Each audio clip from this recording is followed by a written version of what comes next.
I'm incredibly grateful for my colleagues standing with me today, and even more for our friends and allies who continue to show up for the Jewish community at a time when we need them most. Our hearts are broken for the victims and the families of the Capitol Jewish Museum attack, and we are united in supporting the entire AJC and diplomatic families. Now let's be clear. No hedging, no buts, no caveats, no linguistic contortionism. There are no two sides to Wednesday's hate-fueled murders in Washington, D.C. The Capitol Jewish Museum attack was an act of pure, unadulterated anti-Semitism, full stop. The deadly shooting of Sarah and Yaron is the latest example of how anti-Semitic hate, fueled by extreme anti-Israel rhetoric and movements, is escalating in the real world and into real-world violence. This was not a spontaneous act. It was premeditated. It was ideologically motivated, and it was part of a disturbing trend of terrorism targeting Jewish institutions and individuals around this country. The victims were targeted for no other reason than they were attending a Jewish event at a Jewish museum in celebration of Jewish American History Month. Words have consequences. When anti-Semitic rhetoric is normalized, when it's tolerated, when it's amplified in our public discourse, it creates an environment where violence against Jews becomes more likely.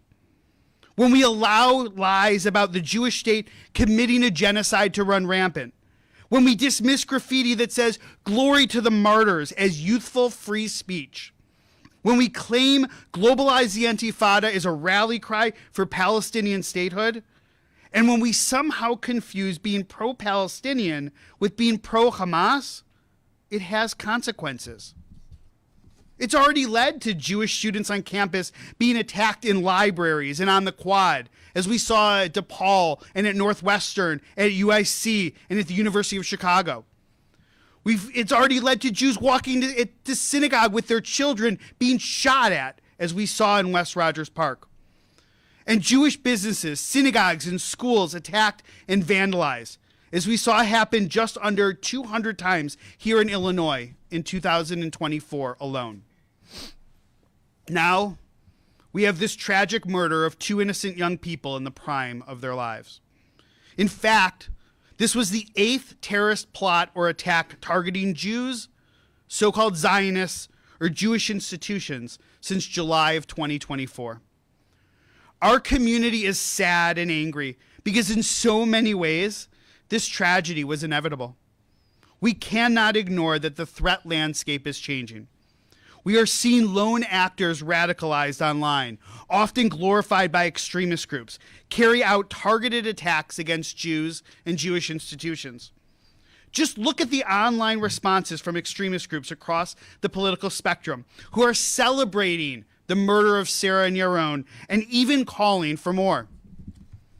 Unity of Fields, formerly known as Palestine Action US, that had a strong presence here in Chicago. It's a far-left anti-Zionist, quote-unquote, direct action network that supports targeting of Zionist individuals and institutions. They commented on X, "We ain't condemning shit." The Bronx Anti-War Coalition, a radical New York-based anti-Israel group, wrote on X, "What Elias Rodriguez did is the highest expression of anti-Zionism." Remember that. When you hear the term in Chicago, anti-Zionist, I'm not anti-Semitic, I'm just anti-Zionist. This is what this group said. In a similar post on its Telegram channel, the group added, "We need more Elias Rodriguez in the world." So when those of you in the media report about that, understand in their echo chambers, this is what they're saying. And unsurprisingly, far-right extremist spaces have also responded to the shooting by celebrating the deaths of victims.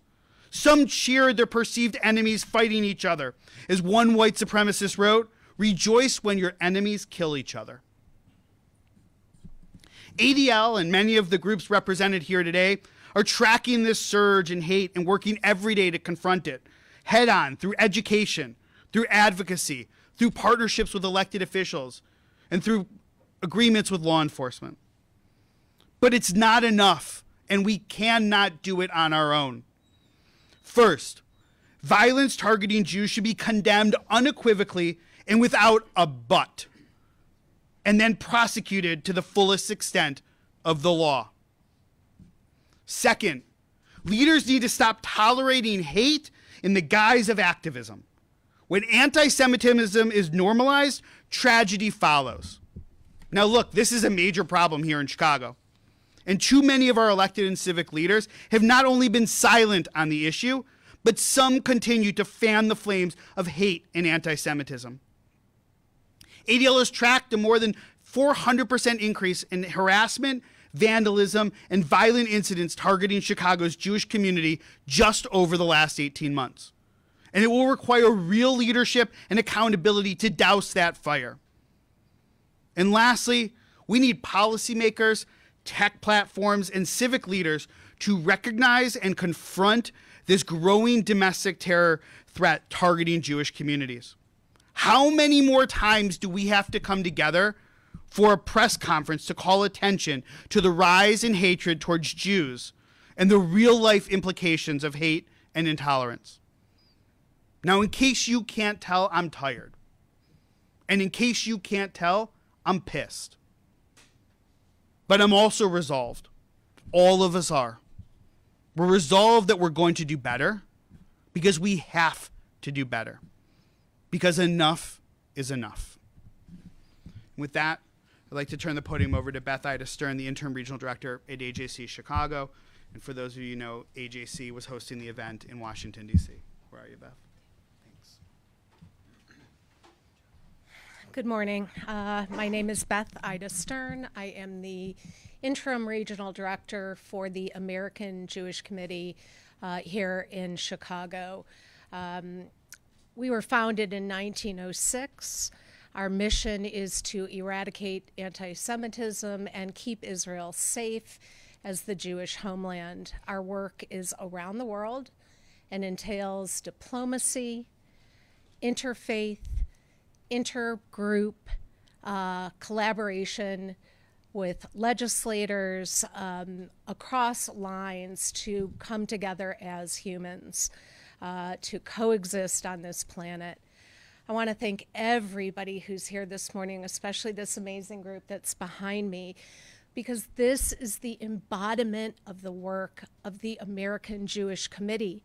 This is what Sarah and Yaron were doing at the Young Diplomats Gathering, an annual gathering of young adults who get exposure to diplomats, actual diplomats from around the world, who learn about creating peace. The irony that these young folks, 26 and 30 years old, about to get engaged on a trip to Israel, were gunned down as they exited this event after dedicating their lives towards the progress of peace, is the actual illustration of what is going on our planet right now with anti-Semitism. The American Jewish Committee issues a State of Anti-Semitism in America report every year, and in our report from 2024, just published, where we interviewed thousands of American Jews and non-Jews alike, 77% of American Jews stated that they do not feel safe being Jewish in this country, the United States. The only solution is for us to coalesce, for us to build understanding, overcome our differences, and realize that our similarities are what tie us together as human beings. So before I say goodbye to you all, again, I want to thank all of these amazing people. This is what it looks like to break down those barriers. We just need to scale it up. Thank you. Now I'd like to call on Alderwoman Deborah Silverstein.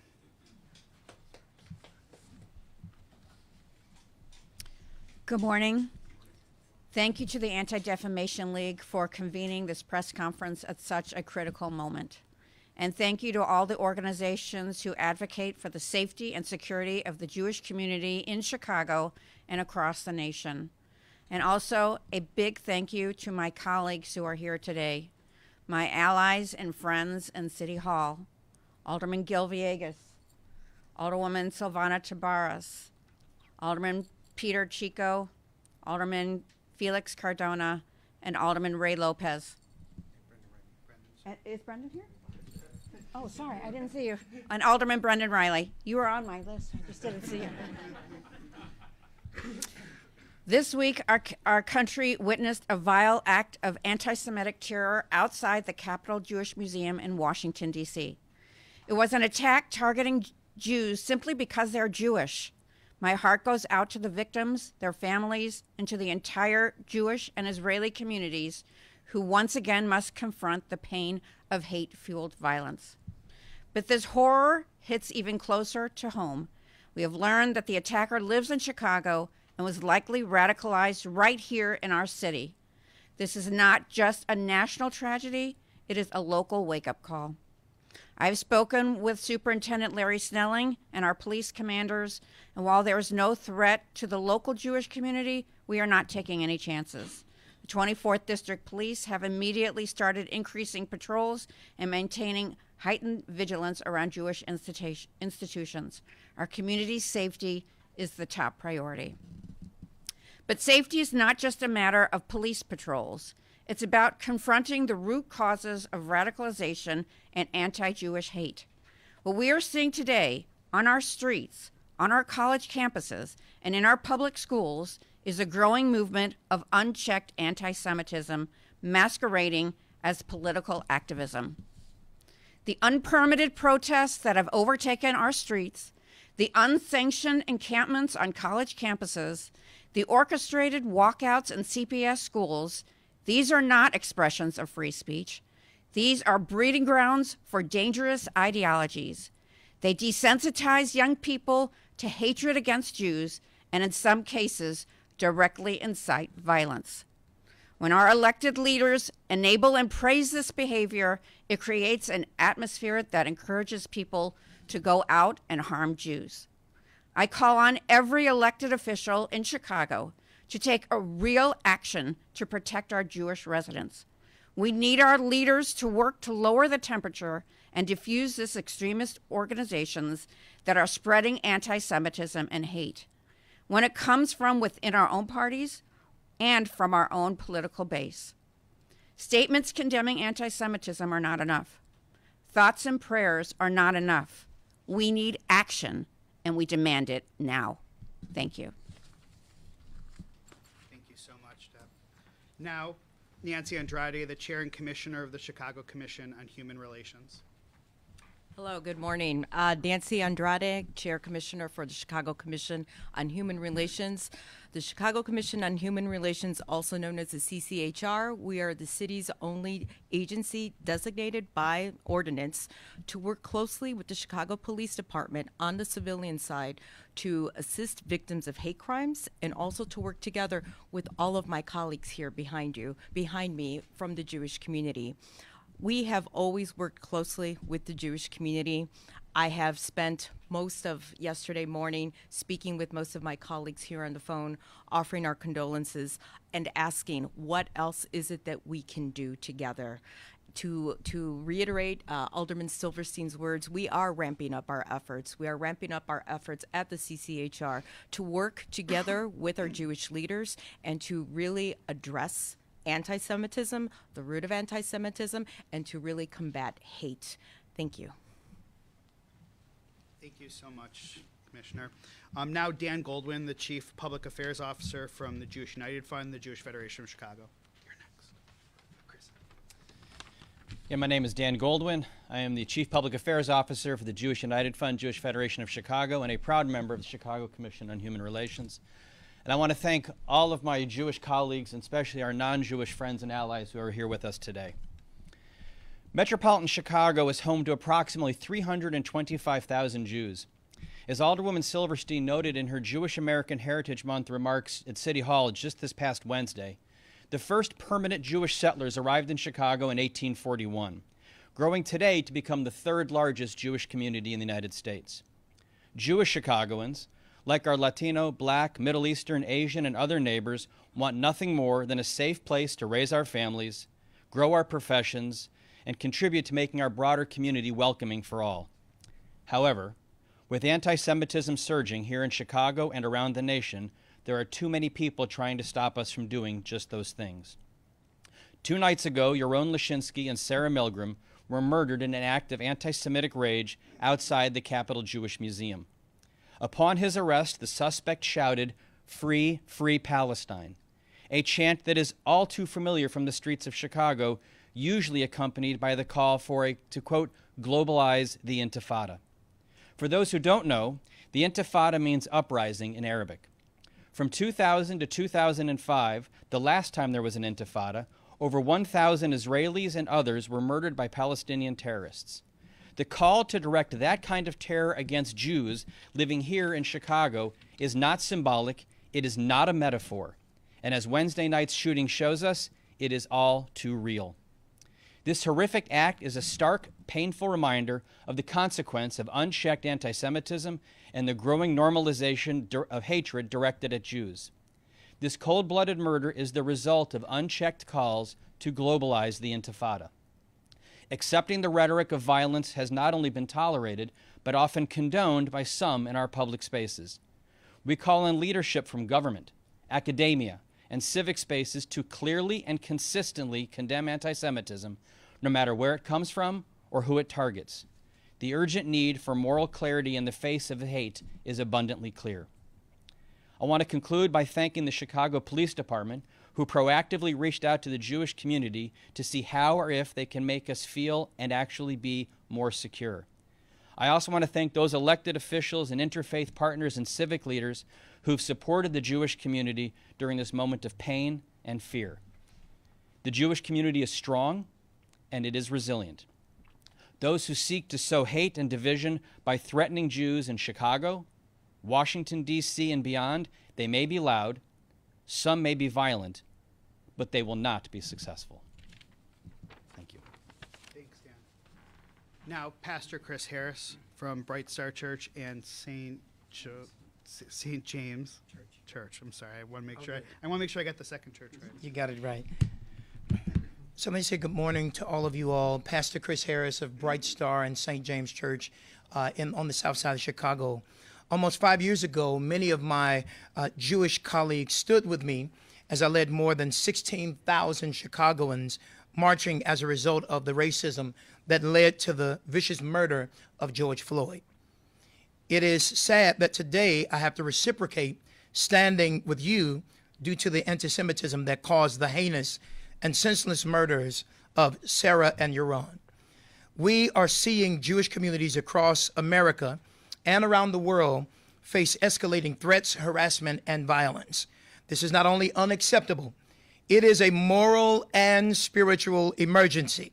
I have lifted up my voice to cry out, release the hostages. I have also unapologetically spoken out against the horror of innocent children and civilians dying in Gaza. And now, with that same voice, I grieve aloud that this young couple should be planning a wedding, not their families planning their funerals. I challenge us all to open our hearts and create safe spaces for real dialogue, for mutual understanding, especially when the issues feel beyond our reach or comprehension. Time and time again, we witness how fervent, misinformed conviction can spiral into unspeakable tragedy. This must end, whether it comes from our house or whether it comes from the White House. Violent rhetoric is wrong, and more importantly, it can be deadly. Language that dehumanizes, stereotypes, and incites is not just hateful, it is dangerous. It lays the groundwork for acts of terror just like this. When we give platforms to hate, we give power to violence. Silence is complicity, and none of us should be complicit. I reflect on the legacy that binds the African American and Jewish communities, from the civil rights movement to struggles for justice in every generation. Our peoples have stood arm in arm, marching together, fighting together, believing together in a better and more just world. That partnership must not only be remembered, it must be reignited. We must return to the work of bridge building, mutual support, and unwavering solidarity in the spirit of Dr. Martin Luther King Jr., working with Rabbi Abraham Joshua Heschel, and Booker T. Washington, partnering with Julius Rosenwald. Simply put, I will never stop saying we are better together. I ask everybody in this room, say these words: we are better together. We must all stand together against violence, anti-Semitism, and racism in all forms. To the Jewish community, you are not alone, not in your sorrow and not in your struggle.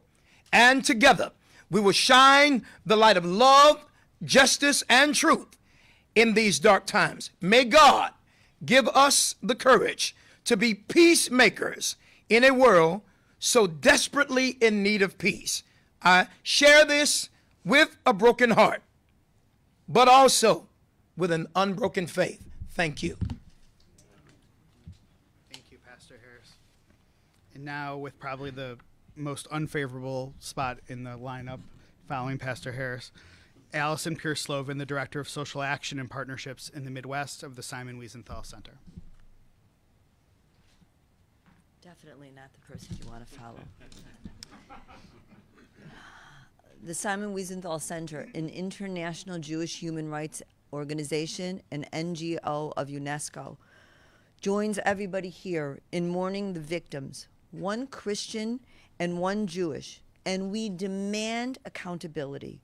Our hearts are with the families of the slain, the Israel Diplomatic Corps, the Jewish community of Washington, and the staff at AJC who were hosting the event and targeted in this horrific attack. But mourning without resolve is hollow. If we do not act, we are simply preparing the ground for the next atrocity.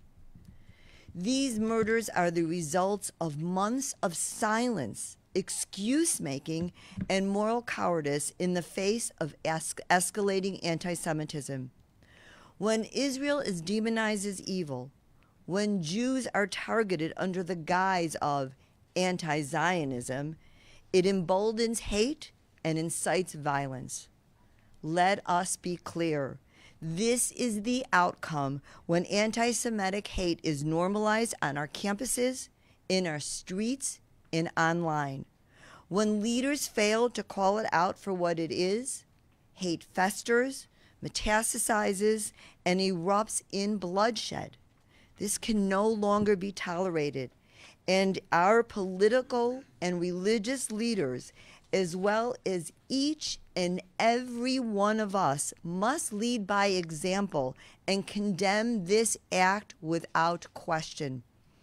Anti-Semitism is not just a Jewish problem. It is an American one.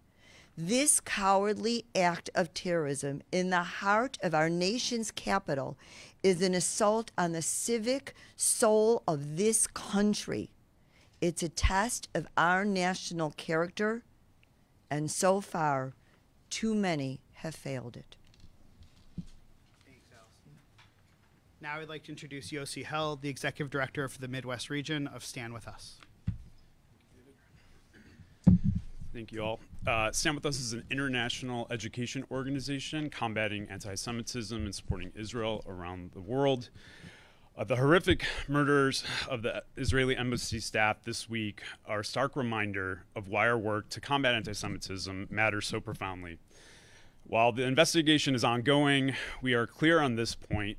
Calls for an Antifada, calls for anti-Zionist hate, directly incite anti-Semitism, hatred, and violence, and ultimately lead to death, as we've unfortunately seen. Our hearts and prayers are with Sarah and Yaron and their families. As David mentioned earlier, enough is enough. Stand With Us and our local partner organizations stand ready to work with Chicago City Council, the mayor, and our partner organizations and council members that are standing behind me to ensure that every resident, not just Jewish residents of the city, but every resident is without fear of living and breathing and just going about their day. We've seen this all too many times. Not only do we not feel safe, but we want to live and breathe and contribute to our community free from the ever mutating disease that anti-Semitism is. As the grandson of a Holocaust survivor, this insidious nature of anti-Semitism is not new to me. It's not new to my family. It's not new to anyone standing behind me or anyone that has been educated. And we stand ready to educate and continue to educate because we are not going anywhere. The only way to move forward is to honor the lives that have been lost this week, is to unite our community and clearly demonstrate that combating anti-Semitism is the only way forward. Education is the road to peace. And when people scream "Free Gaza," they should end that sentence with "Free Gaza from Hamas." Thank you so much. Thanks, Yossi. And now our final speaker that's scheduled, and then we're going to invite any other members of the City Council who would like to say anything. Asaf Grunberg, who is the Executive Director for Illinois of the Jewish National Fund. Good morning. I'm not going to repeat many of the things that my colleague here said. Just want to end with one last note, is that this cannot continue to be our reality of the Jewish community here in Chicago and across the United States. Security has been a concern to our Jewish community for many years, more than we can recount. And yet, we feel like this has become a reality, and it cannot continue becoming a reality. Jewish National Fund USA hosts hundreds of events across the country every year. And before we even start thinking about a guest list or a food, we think about security.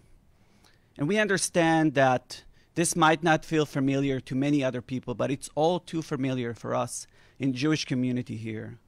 It cannot continue being like this. It cannot become the reality of our children. And we want to make sure that our community feels safe here. We will continue being strong. We will not cower because of these events. We will not be afraid because of these events. We will continue standing strong. And we appreciate all of our colleagues. We appreciate all of our allies here being there with us. Thank you.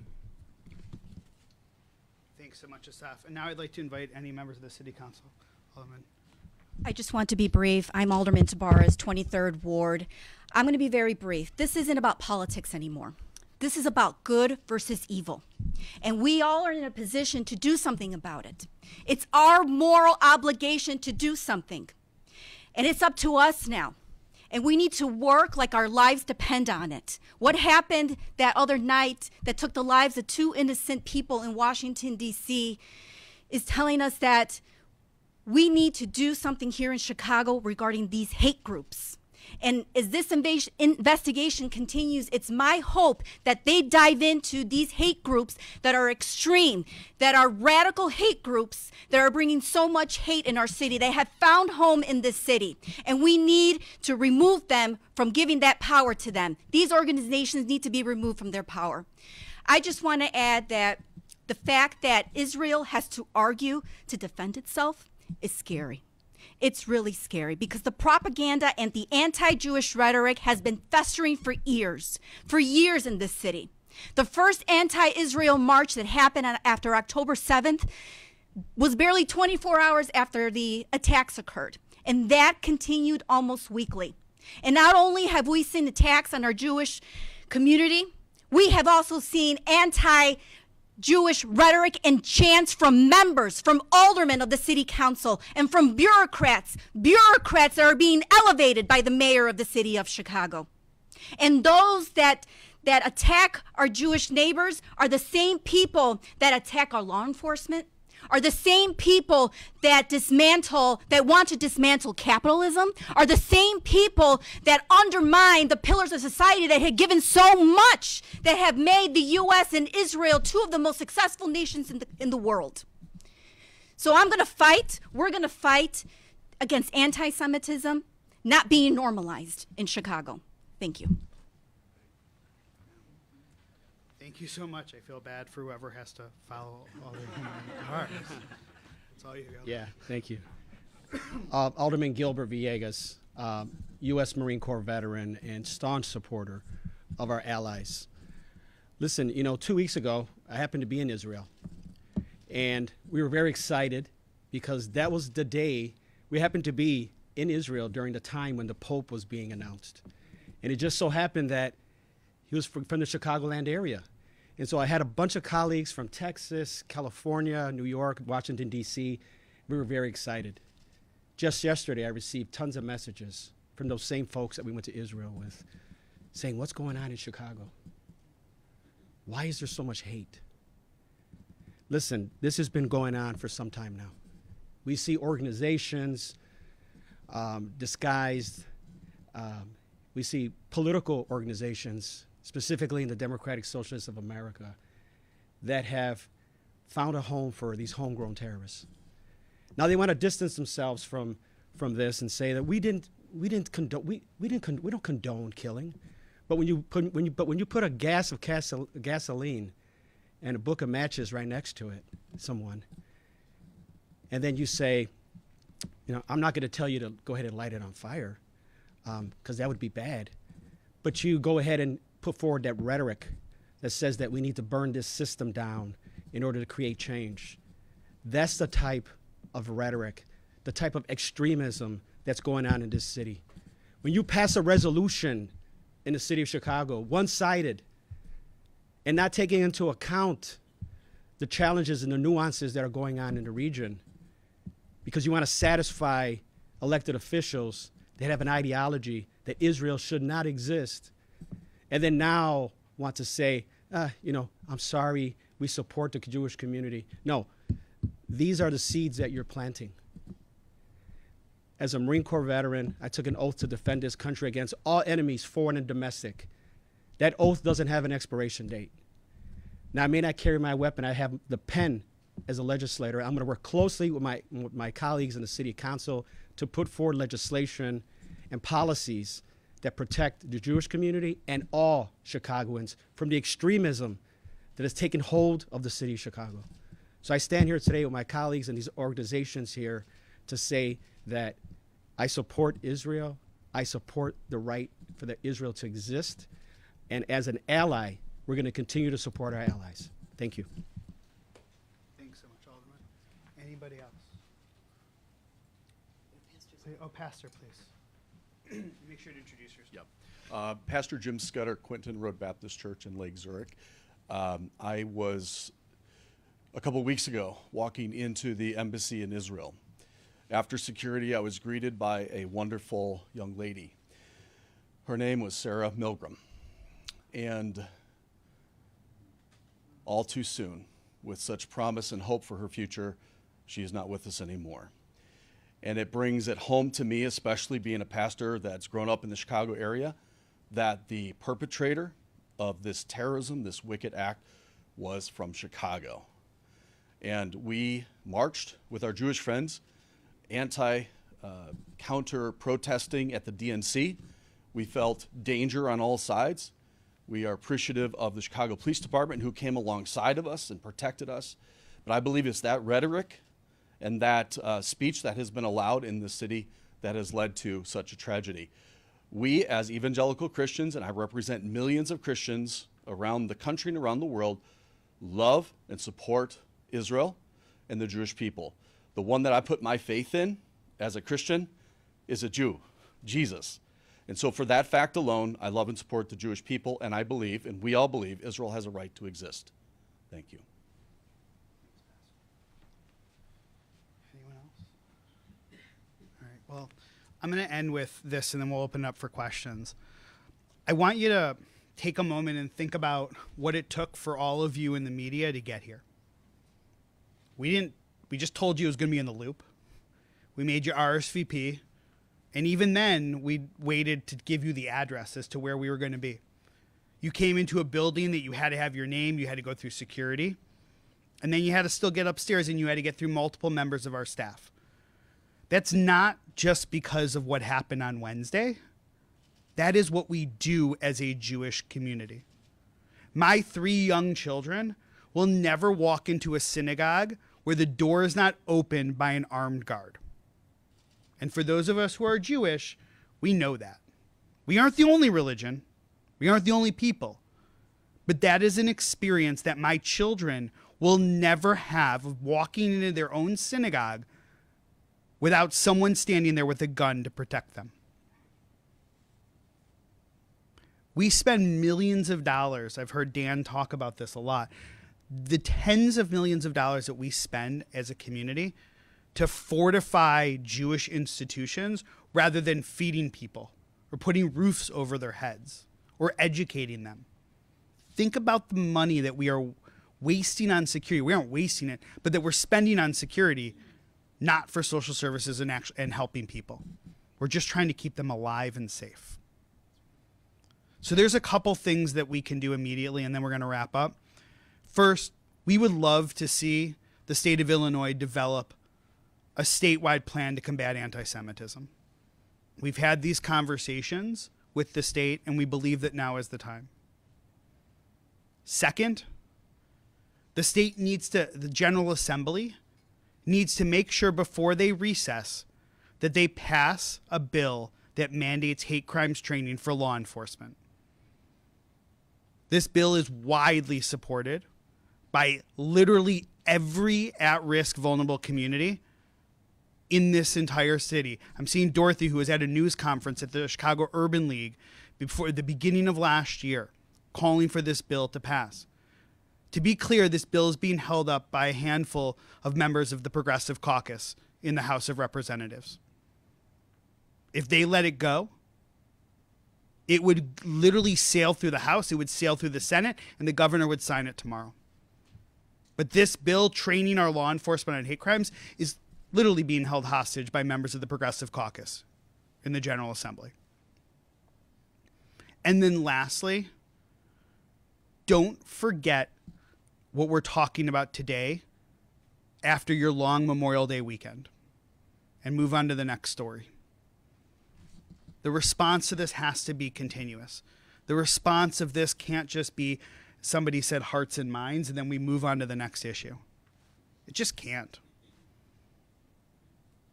And so with that, we'll stop and take any questions that you may have, and I will invite anybody to come add anything to questions as appropriate. One of the things you mentioned earlier was a responsibility of tech platforms doing something about this to mitigate anti-Semitic speech online, but we also know that there are tech platforms that are specifically moving away from regulating speech like that. Yeah. Can you comment on that and what you would like to see?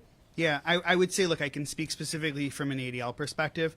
ADL Center for Technology and Society has done significant studies in the responsiveness of tech platforms, and we've actually graded them on their responsiveness of anti-Semitism, Holocaust denial, other forms of hate.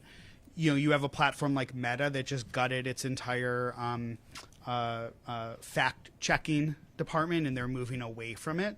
And so what we need to do is we need to apply pressure in a real significant way on tech platforms that they have a responsibility, that they have a absolute responsibility to check and remove hateful speech that is insightful, not insightful with an S, but insightful with a C. Right? And so we need to do that. Congress, there's a role for federal regulators to play. And there's also a role that states can even play too. And we've seen that in places like California and others. You mentioned that. Anybody want to add anything, by the way? I don't know who else is doing that. Okay. You mentioned that the suspect was radicalized, you believe, in Chicago, and that there are others who are radicalized in Chicago. And you talked about how there seems to be many groups here. How do you, or what do you suggest the police or any group do? You know, how do you get at those groups? How do you stop? Yeah. What are you suggesting? Look, so there's a couple things, and then I invite anybody to add anything. Look, the lone wolf is the biggest threat and the biggest concern of law enforcement. We don't have law enforcement in the room right now, but it's their biggest concern. If you ask the FBI, if you ask the Department of Homeland Security, why? Because you're essentially trying to find a needle in the very large haystack. But what the issue of that lone wolf piece, though, I think speaks to the larger piece. Number one, of being indoctrinated with this type of hate and misinformation, right? So folks talked about the chants that you hear in the streets, the sort of excuses under the guise of social and political activism, of really what it's doing. I think Alderman Vega said, you leaving a can of gasoline and handing them the matches, because that's what you're seeing on social media. And the hardest part is, right, you don't have to find a room in the middle of the night, right, to be exposed to extreme views. You just pick this thing up. And it used to be you had to go into the deep dark web. You had to get some password protected chat to be exposed to extremists. Now, as we just heard with tech platforms, it's easier and easier to be exposed in the mainstream, right? So there's a couple things that need to be done. Number one, there's the regulation of these tech platforms. Number two, we have to think about the discourse that we have in society and what role elected officials and civic and business leaders play in modeling what is acceptable behavior and, frankly, isolating those who have extreme views and not empowering them. Like, that's absolutely critical. And also, there have to be mechanisms through which law enforcement can be notified if there are concerns about individuals who potentially could be threatening. And look, there's a lot more to learn about this particular individual and what was fueling him. But what we've learned so far is that he was radicalized through a network here in Chicago, and likewise nationally as well, exposed to certain ideologies. And then he believed that that marching was not enough based on what we've read in the newspapers. But Philip, how do you regulate the tech forums? I mean, how do you... You hold them accountable. Like right now, tech platforms are not accountable for having misinformation. Was it, Chair, Section 230 of the National Communications Act, or the Federal Communications Act?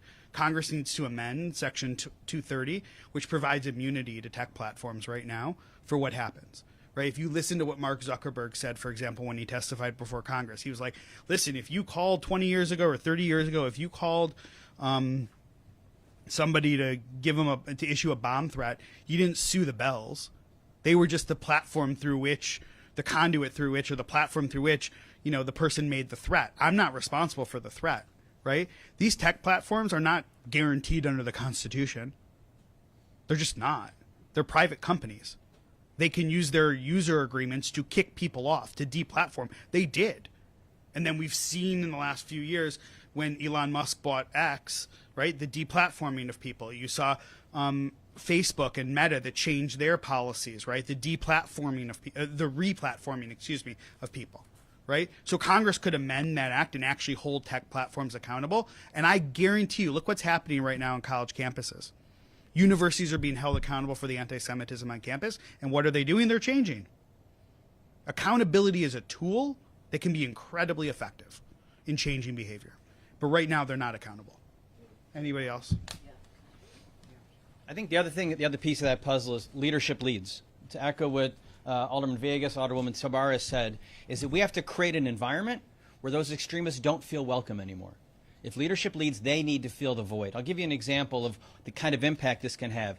Not long after October 7th, I usually take the Brown Line downtown to work, I attached a patch to my backpack. So I wanted anybody I was walking with to know that I was a supporter of the United States and I was a supporter of Israel. I got on the Brown Line this morning to come down here, and for the first time I wondered, should I pull this off? Because two people who were at a highly secure Jewish event in Washington, D.C. were murdered. I'm walking to a train. David mentioned the lone wolf. That's what scares us. But we can begin to push those ideologies aside if leadership leads. We have examples of leadership here. We need more leadership. Hi. Simon Wiesenthal Center, and like the ADL, we have a research department that does a lot of work with the platforms, as you were discussing. But I also want to say that we have to empower our students. So Illinois has a unfunded mandate. It's called Digital Media Literacy, and we did get a grant from the state of Illinois. So we are working with Illinois State Board of Education, and we have a curriculum called Combat Hate, which is we're in the schools for free to any school who requires it, to teach students how to look at their platforms, what their social media looks like. But also we have to educate the teachers, and we have to educate the parents, because as my colleagues know, games such as Roblox, anybody here know what Roblox is? My grandchildren play it. It is a way of recruitment for white supremacist groups. And until we all know as adults in the room what's going on and educate our parents so that they can monitor their students or their children, this is going to continue. So all of us with our colleagues work together. We're all trying to tackle the same cancer at the same time, but education still is the key to all of this. Thank you. David, question for you. How do you bridge the gap locally between non-radical organizations? Because we've seen these anti-Semitic attacks in West Rogers Park on campuses here in D.C. We also saw the Palestinian boy stabbed to death in Plainfield in 2023. So how do you kind of bridge it together between the organizations who want to protest for peace in a non-radical way? Then they should protest in a non-radical way.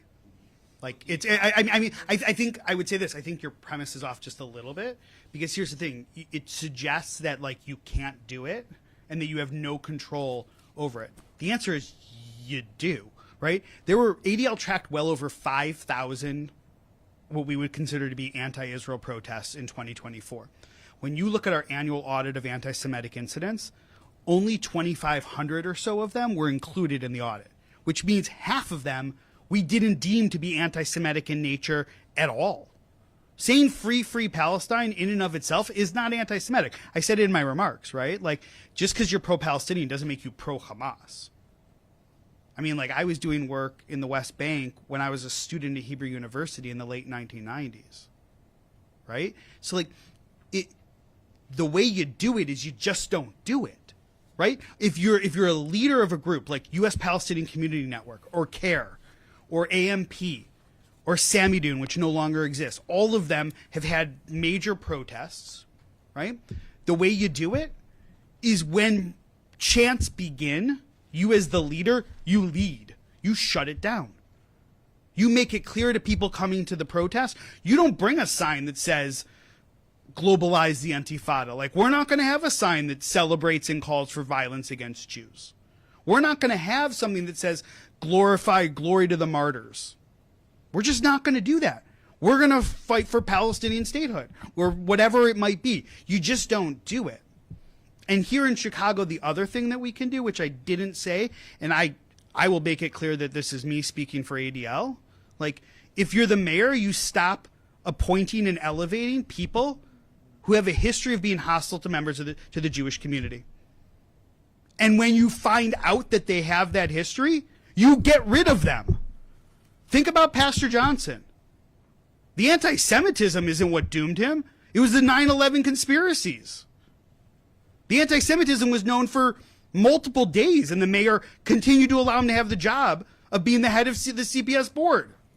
It wasn't until it came out that he was a 9/11 conspiracy theorist and said it was a, quote, inside job, that he lost his gig and was forced to step down. He's tried to elevate, right? He took one of the most active aldermen who's out there at rallies with burning American flags, with calling for, chanting, leading the chants, right? And who was part of a training program at a union where Death to America was taught to participants in Farsi, and he was one of the guest speakers. I'm talking about Alderman Cicho Lopez. And what happened? We tried to elevate him to what? The zoning committee, I think, right? Arguably one of the most powerful positions in the city of Chicago. Just don't do that. That's how you say, if you hold those views, you don't have a seat at the table. But as long as he and others continue to do that, as long as he and others say, it's okay, and I'm going to permit and I'm going to allow protests to occur, even though we know it's breaking the law because you're supposed to have a permit, or we know that Jewish students on college campuses are being harassed in these encampments, and I'm not going to authorize CPD. In fact, I'm going to prohibit CPD from going in there to remove the encampments to support the universities. Like, that's how you tolerate it. Has there been ever a thought to meet with those organizations hosting these massive protests for Palestine here to express those concerns? Obviously, you guys have spoken out a lot about it. I'm just wondering how you can kind of take this moment and lower the dialogue locally when naturally this stuff divides us. I have a hard time talking to people who think I shouldn't exist. not because of Israel, but because I shouldn't exist as, I shouldn't. They are fueling the flames of anti-Semitism, right? USPCN on October 8th or 9th, they put out something that said Zionists should not be allowed to come together, and I'm paraphrasing it. It's on their Instagram page, without being, Dan, what was it, approached or something? It was something like that, right? And I may be going off, maybe some of my colleagues don't agree with everything I'm saying. I invite them to offer. Look, we would love to have dialogue, right? But when there's just constant lies that are being made, and it's part of a campaign, like an organized, well-funded campaign, it's hard. Can we talk about security again? Yeah. You mentioned that you spend a lot of money on security.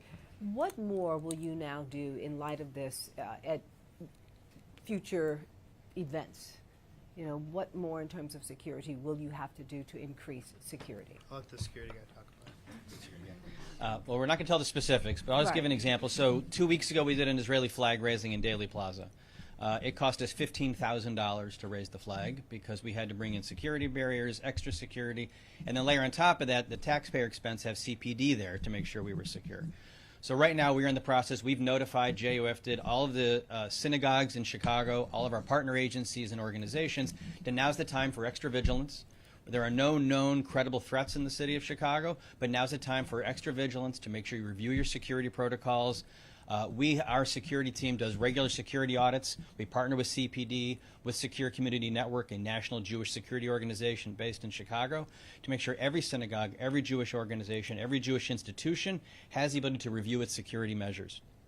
And then we have a nonprofit security grant. So right now in the state of Illinois, there's actually an open funding mechanism for $20 million for this fiscal year to get a nonprofit security grant. There's a federal program which was locked up and has now been reopened.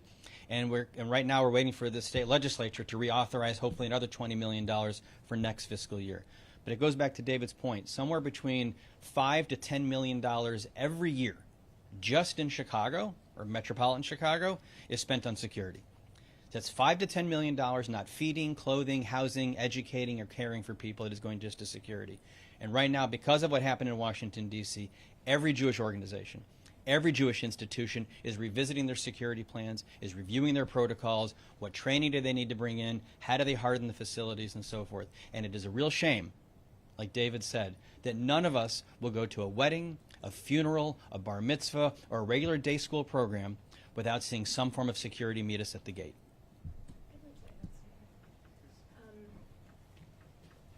I just want to point out that the shootings in Washington on Wednesday night were outside of the facility. Like all Jewish organizations, we had security on site. This happened in the street. What kind of security are we expected to hire? I know the first time that I ever visited Israel decades ago, I was so struck by the number of IDF soldiers that were accompanying groups of kids with weapons on their backs. What kind of society is that, where you have to protect kids with guns because they're going on a field trip? This problem goes so much deeper than the protection of facilities. Okay. And it shouldn't be lost on anyone here that the Jewish community here in the States represents not even 2% of the U.S. population, but is subject to nearly 70% of religiously motivated hate crimes. And unfortunately, we're living and breathing that again this week. Every Jewish American who wears a yarmulke or is walking to and from synagogue is going to have to look over their shoulder again. So when you talk about what are you doing for security, there is the practical and the physical changes, but there is an emotional toll that every single Jew in the U.S. is now feeling very, very acutely, and that's not going to go away. Some of us have been experiencing that our whole lives. The next generation is now feeling it in a way that like some of us haven't actually experienced, and it's really unfortunate, and no one should feel unsafe walking to and from school, walking to and from synagogue, their church, their mosque. this is a problem that needs to be addressed. And like it's been said over and over again, we call on our elected officials to do more. Now is the time. Every single one of us stands ready to help educate, bridge the divide between the communities. And yeah, we're sick and tired of having to, belabor the point that we have a right to exist, but we're tenacious. We're not going to stop. So we welcome any dialogue, but, just acknowledge the fact that we're here. The state of Israel is here and is not going anywhere, just like the Jewish community in the U.S. is not going anywhere. So thank you. Can I ask one more question, David? Yeah, let's do the last one. And then I just recognize some of you may have deadlines at 11. Oh, No problem. okay. Well, actually, this is probably not going to make air anywhere, but in the black community, we have what's called the talk. I think you probably all have heard of it, the talk that you have, especially with your black boys. Yeah. What's that talk look like in your home? Yeah, I was going to say I just had it with my daughter. I just had with my daughter who went to. Hi, Jane Charney with Jewish United Fund. My son turned 13 on Wednesday, and he's about to have a bar mitzvah, and he started to wear kippah. So we are not observant. As you can see, I'm wearing pants. I don't live in West Rogers Park. I live in Lincoln Park. And my son, when he travels to his Jewish youth group, when he goes to school, he started to wear a kippah. And I've had this conversation with him. Hey, when you're on the bus, do you want to put a cap on? Do you want to put a hat on top of your kippah? And that's the talk, right? That is the conversation. Do we look over our shoulders? Do we wear our Jewish and stars or other any kind of pins and other things that identify us? Our Orthodox community members cannot hide the way that I can pass, for example, right? But I think for all of us, we're having these conversations with increasingly younger children to make them aware that this is our reality. Thanks so much. With that, I want to thank everyone for coming. I want to thank all of you who stood up here for almost an hour. With that, we will break. And, of course, feel free to take snacks on the way out the door so that we don't have to eat them. Thanks. Good? All right.